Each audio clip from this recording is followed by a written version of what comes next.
Assalamu alaikum wa rahmatullahi wa barakatuh.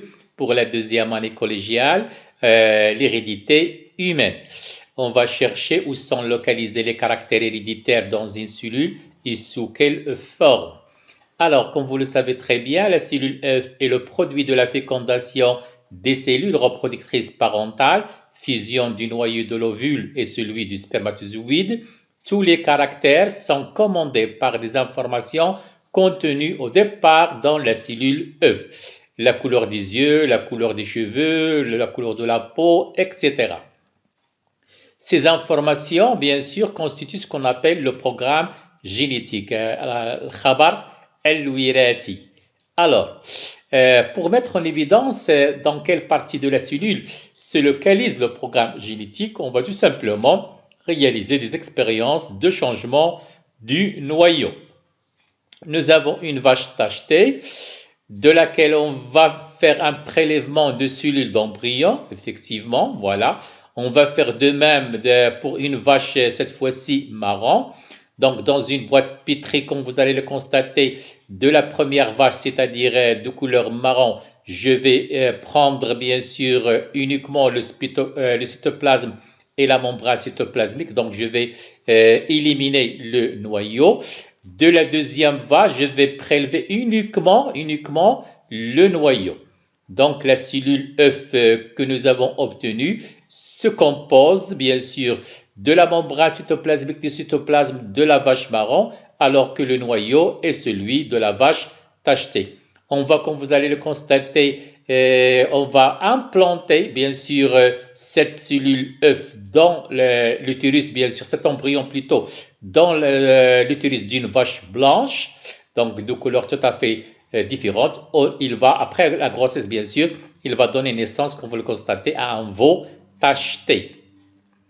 On va refaire la même expérience. Voilà, toujours prélèvement d'une cellule d'embryon, effectivement. De même pour la vache marron, voilà. Mais cette fois-ci, on va prendre, comme vous allez le constater, le cytoplasme, la membrane cytoplasmique de la vache, bien sûr, tachetée, alors que le noyau, ça sera celui de la vache marron. Et on va implanter, bien sûr, notre embryon dans l'utérus d'une vache blanche. Voilà. Donc, après grossesse, bien sûr, il va donner naissance à un veau marron. Effectivement, comme nous venons de le montrer, donc nous avons une vache donneuse d'embryon, elle est tachetée comme vous le constatez, le blanc et le noir. La deuxième vache, elle aussi, on parle d'une vache donneuse, mais cette fois-ci, elle va donner uniquement, bien sûr, l'ovule. Voilà, effectivement. Donc, prélèvement d'un embryon issu du croisement de cette vache noire et blanche avec un taureau noir et blanc, donc les deux parents étant de race pure. Voilà, donc prélèvement, comme je l'ai déjà dit auparavant, de cellules d'embryon, ils sont séparés. Effectivement, un noyau d'une cellule de l'embryon est extrait, voilà. Effectivement, donc nous avons le cytoplasme avec la membrane et le noyau, il a été extrait de notre cellule d'embryon. Voilà, on va faire de même, comme vous allez le constater pour notre vache marron, prélèvement, mais cette fois-ci uniquement d'un ovule non fécondé. Voilà, le noyau de l'ovule non fécondé est extrait, donc on va extraire le noyau. Donc nous avons le noyau de notre, l'ovule, son noyau plutôt, bien sûr, et notre noyau de cet ovule. Puis, étape suivante, voilà. Notre ovule, son noyau, à l'intérieur de cet ovule, son noyau, on va insérer le noyau qui provient de notre vache tachetée. Effectivement, elle est greffée comme vous le constatez. Et on va implanter, bien sûr, le résultat qu'on a obtenu dans l'utérus, mais cette fois-ci d'une vache qu'on appelle vache porteuse uniquement, de couleur grise. Effectivement, l'ovule sera implanté dans l'utérus d'une vache porteuse, voilà, grise, de couleur grise. Et bien sûr, après grossesse, il va donner naissance à un veau, bien sûr, cette fois-ci, tacheté, bien sûr, puisque le noyau qui a été utilisé est celui de la vache tachetée. Alors, je vois que Quelle que soit l'origine de la membrane, du cytoplasme et de la mère porteuse, l'ovo aura la couleur de lignée d'origine du noyau. C'est-à-dire, bien sûr, c'est le noyau qui est responsable, bien sûr, des caractères qui apparaissent, que porte, bien sûr, le descendant. Je déduis l'information génétique qui code pour la couleur du pelage, bien sûr, se situe dans le noyau des cellules œufs, comme nous l'avons déjà montré. Je conclus que les noyaux de nos cellules contiennent notre information génétique et que le noyau de cellules reproductrices apporte l'information héréditaire de nos parents.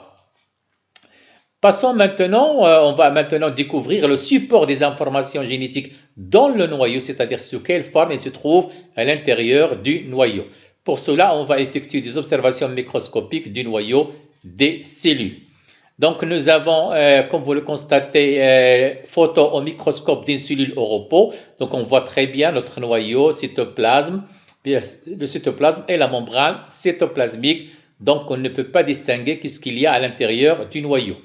Mais la photo au microscope toujours, mais cette fois-ci d'une cellule en cours de division, on voit très bien qu'il y a à l'intérieur du noyau, on voit très bien qu'il y a des changements. Effectivement, nous avons notre membrane, nous avons notre cytoplasme, mais à l'intérieur, on voit très bien un certain ensemble de filaments qui constituent ce qu'on appelle les chromosomes à ces brillettes. Voilà. Alors, donc on se demande c'est quoi les chromosomes. Donc dans le noyau de la cellule, le programme génétique est porté par les chromosomes qui constituent ce qu'on appelle le karyotype de la cellule. On appelle karyotype l'ensemble des chromosomes d'une cellule que l'on a rangé par paire et par la taille décroissante du plus grand au plus petit. Toutes les cellules sauf les gamètes d'une espèce donnée possèdent le même karyotype, mais ils varient d'une espèce à une autre. Toutes les cellules sauf les gamètes, toujours d'un même individu, possèdent le même nombre de chromosomes et donc le même programme génétique. Chez l'homme plutôt, il existe 23 paires de chromosomes, 22 paires de chromosomes homologues, comme vous le constatez bien sûr. Donc deux chromosomes qui ont la même taille et la même forme. Ce sont les chromosomes homologues, comme je viens de le dire. Une paire de chromosomes qu'on appelle le chromosome sexuel, ce sont eux qui déterminent le sexe de l'individu. Donc, les chromosomes sexuels d'une femme sont les chromosomes XX et les chromosomes, bien sûr, chez l'homme, ils sont XY. C'est le 23e paire, c'est celui-ci, bien sûr. Nous avons XY, donc ce karyotype, il représente, bien sûr, un homme. Dans le cas où on a le 23e paire XX, bien sûr, ça sera celui d'une femme. Merci et bon courage.